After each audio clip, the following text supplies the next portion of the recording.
There we go. My apologies.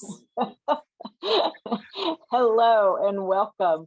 I am the Reverend Nancy Springer, and I'm here with my friend and colleague, the Reverend David Matthews, and we are continuing our conversations about the book of Isaiah. And today we will continue reading in what is marked in our Bibles as chapter 44. Dave, you want to start us off? All right, chapter 44 from the Common English Bible. But now hear this, Jacob, my servant, and Israel, whom I have chosen. The Lord your maker, who formed you in the womb and will help you, says, don't fear, my servant Jacob, Jeshurun, whom I have chosen. I will pour out water upon thirsty ground and streams upon dry ground. I will pour out my spirit upon your descendants and my blessing upon your offspring. They will spring up from among the reeds, like willows by flowing streams. This one will say, I am the Lord's, and that one will be named after Jacob. Another will write on his hand, the Lord's, and will take the name Israel. The Lord, Israel's King and Redeemer, the Lord of heavenly forces says, I am the first and I am the last, and besides me there are no gods. Who is like me? Let them speak up and explain it, and lay it out for me. Who announced long ago what is to be? Let them tell us what is to come. Don't tremble, have no fear. Didn't I proclaim it? Didn't I inform you long ago? You are my witnesses. Is there a God besides me? There is no other rock. I know of none. The word of the Lord. Thanks be to God. All right, David, this section starts with the phrase, but now. But now what? What is that referring to? Well, if you tuned in last week, you remember that our reading was a continuation. In seminary, we used to joke that the chapters and verses were put into the Bible by a drunk monk on horseback. They don't actually always represent breakages in thought or in ideas. Sometimes verses they break up sentences and doesn't really make a whole lot of sense sometimes. So this one, for instance, falls in the middle of an idea and this chapter break. And so the idea previously is about God's judgment upon the people. And it's not calling out God's judgment upon the entire nation, but upon, of course, people. And so in verse 26 of chapter 43, it starts, summon me and let's go to trial together. You tell your story so that you may be vindicated. Your first ancestors sinned and your officials rebelled against me. So I made holy officials impure and handed over Jacob to destruction and Israel to abuse. So God is saying why he handed over nations to these to judgment and of course individuals to judgment. But now God is saying, but now that judgment, that correction of your errors has now been seen to. You've now changed your ways. You've repented. So now that you've changed your ways and fully repented, now we're now going to be walking in the way of life and consequently in the way of God's blessing. So that's where we're picking up. So that's why he says, but now hear this, Jacob, my servant, and Israel, whom I've chosen. God is now, after they've done this, after they have been sanctified, transformed, they are now walking in that blessing, and God's talking about the blessing he will pour out on them. So that's where we pick up. It's a much happier tone, and we'd all like to sort of just tack this part onto our lives, but without that first prior part of being refined, of being transformed, then that sin continues to stay in us, and that sin continues to, over time, grow in us. And of course, that cannot be present in God's kingdom, or otherwise it would taint, it would destroy, pollute God's kingdom itself. And then we would all have to live in that. So that's what God's avoiding. That's what God's trying to cleanse us of. Right. Yeah. It is we made reference last week to living the life that is worthy of our repentance, right? God offers us forgiveness before we even ask for it. And so we show up and understand our need for God's grace, our need for God's love, and then live into that going forward. And so, yeah, but now things have been bad, but now they're going to get better because we know better, right? How's the saying go? We do the best we can, and when we know better, we do better. Absolutely. And to know better, of course, the example has to be set for us. We have to see it. And we as Christians, of course, understand that in the person of Jesus Christ, that we have seen better. We have seen not just better, we've seen the perfect. And so in that, we can look at that life and be transformed as we look at it, as we attempt to follow in his footsteps and live after him. Yeah, exactly. But that doesn't happen. That doesn't all happen now, though, does it, Nancy? No, it does not. It is an ongoing, in this age project. Right? So God says, I will pour out water on thirsty ground. I will pour out my spirit upon your descendants and your blessing on your offspring, right? So this is future, it's ongoing. It's not just for those people right there in that moment, but for all of time and for all of God's people, meaning whoever chooses to step into God's kingdom and attempt with God's help to live this life worthy of our repentance and God's grace. Nancy, these words sound familiar, though. Where else are they? Why are they so familiar to us? This is the very promise that the covenant that God made with Abraham in the very beginning, right? That he would pour out his spirit and his blessing upon Abraham's offspring and descendants, and that those descendants would outnumber the stars. And so down in verse 7, when God is making the point of, right, God is God and we are not. He asks the question, who announced long ago what is to be? Who was the one that made this covenant of, I will bless your offspring? And it is God who made that covenant. But we mess that up, don't we, Dave? Well, yeah. Yes, we do. Yes, we do. And that's an important point, is just as, we mess that up, we have the tendency to fall short, to miss the mark, to sin, to trespass, whatever word you want to use there, to not live up to what we were created to be. And interestingly, just as it says here, God says, I will do this, I will do that. These are God's promises. And although we fall short, if God's saying, I will do something, then God will do it.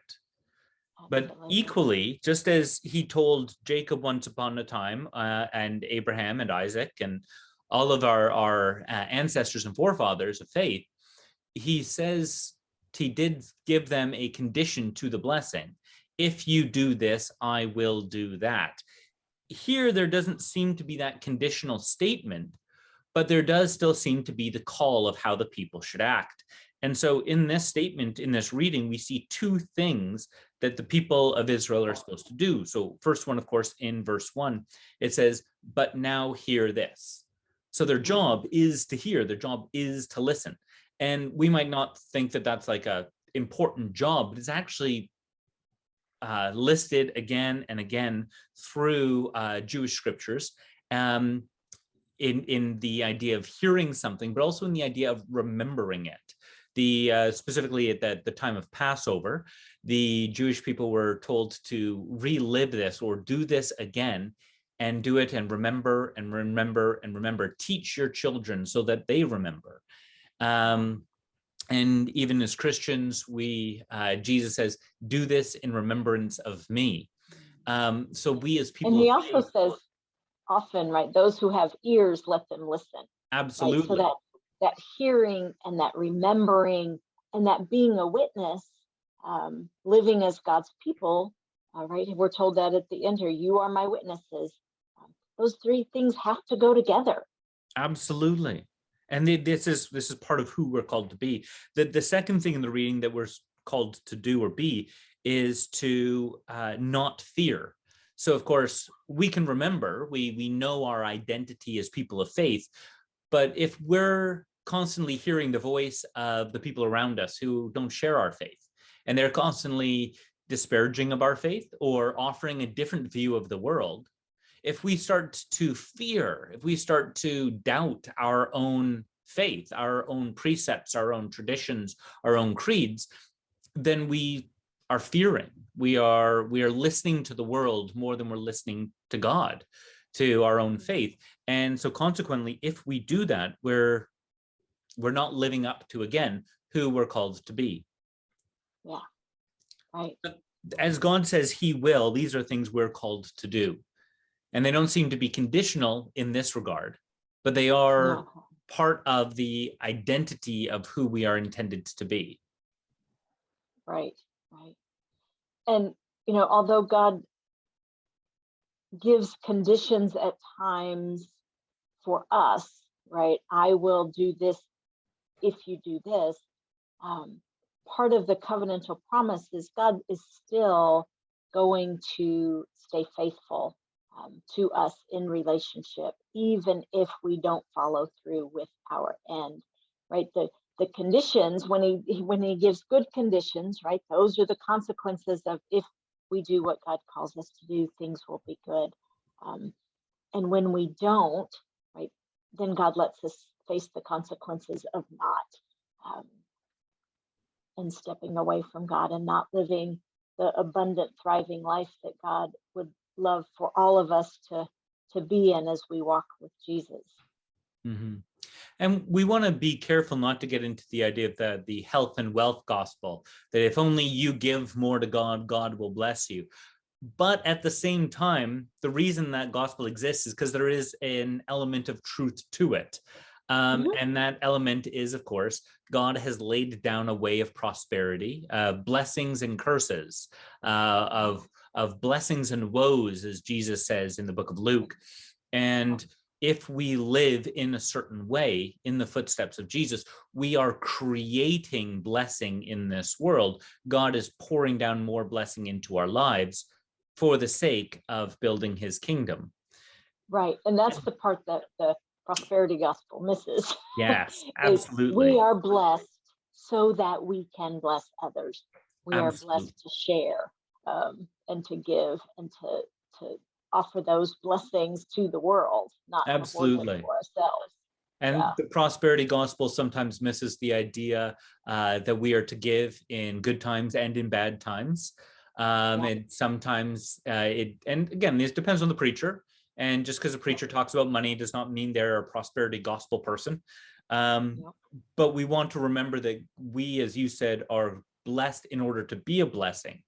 And that as we are blessed increasingly, some people think, well, I'm giving 10%. That's all I need to give. It's like, no, no, no. As God increases your blessing and blessing and blessing above and beyond that, we shouldn't be stuck on Mm. percentages here, folks. We should continue Right. to grow and grow and grow in our blessing above and beyond that. Famous individuals such as John Wesley, of course, was noted by the end of his life for giving, I think, over 90% of what he received in income. And it's like, okay, if I could get out to 90%, I think that'd be pretty amazing. But it Yeah. was a different, of course, he had lived and worked up to that. It's not that one day he woke up and said, I'm just going to do this.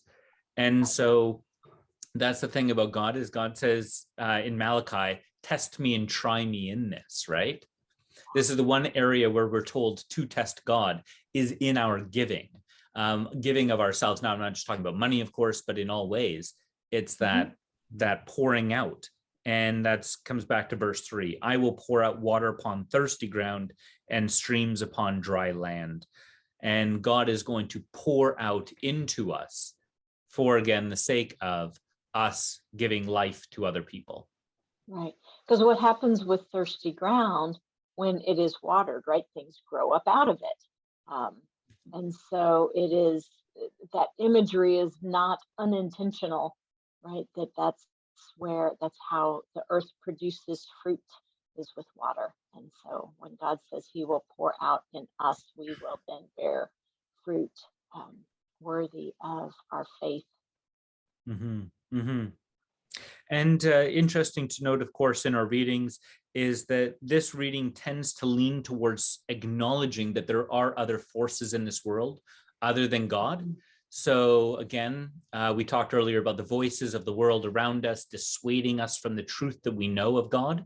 There are forces in this world that actively attempt to distract us, actively attempt to lie to us and plant seeds of not just doubt, but untruths, lies.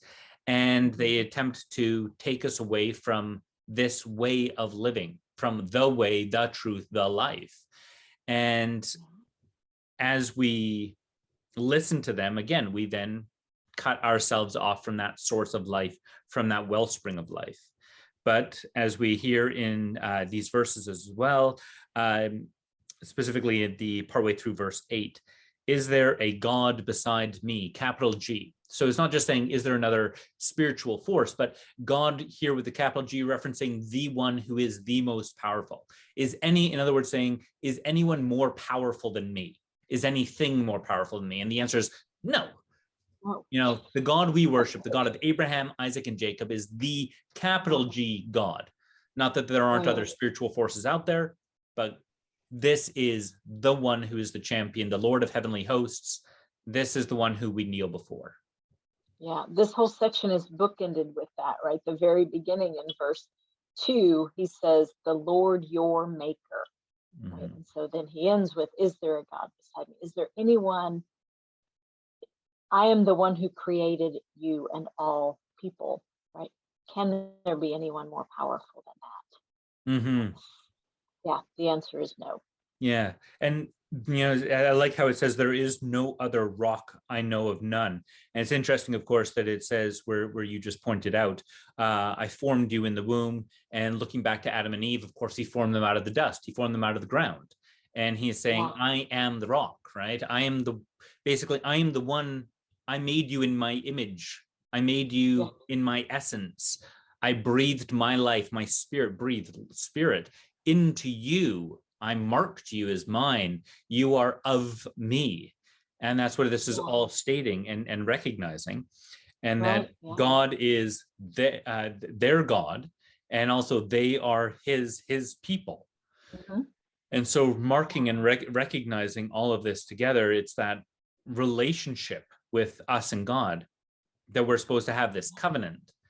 And as we've read already, the consequences for breaking covenant and the blessings for living in covenant. And that's the connection we have to God. Yeah.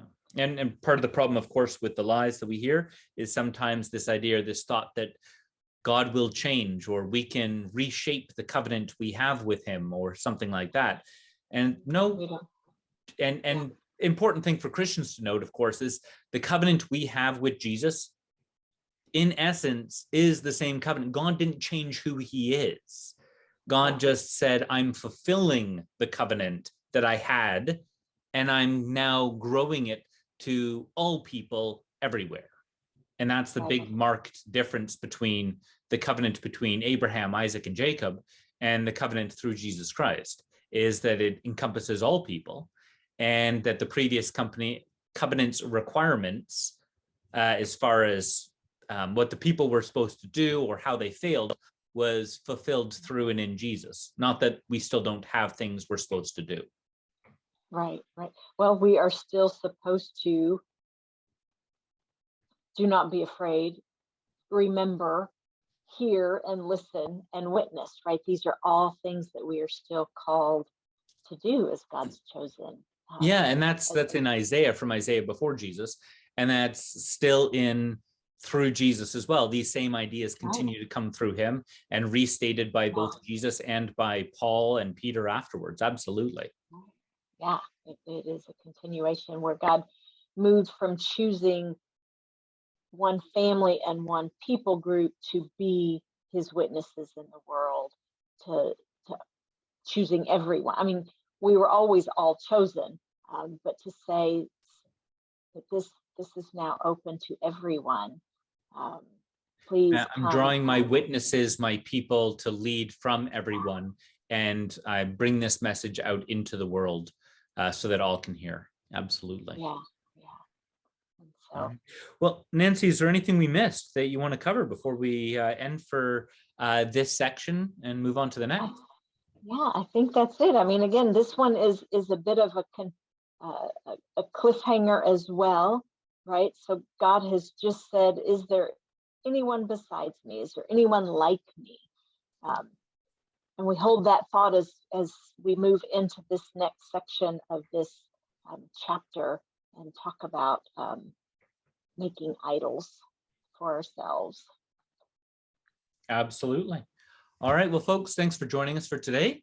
God bless you this week as you continue to walk out what it is to be a follower of Jesus, in remembering, in not fearing, and in walking out in his steps and witnessing of this covenant, of this relationship that we are all called into with him. So God bless you, and we'll look forward to seeing you next time. Bye.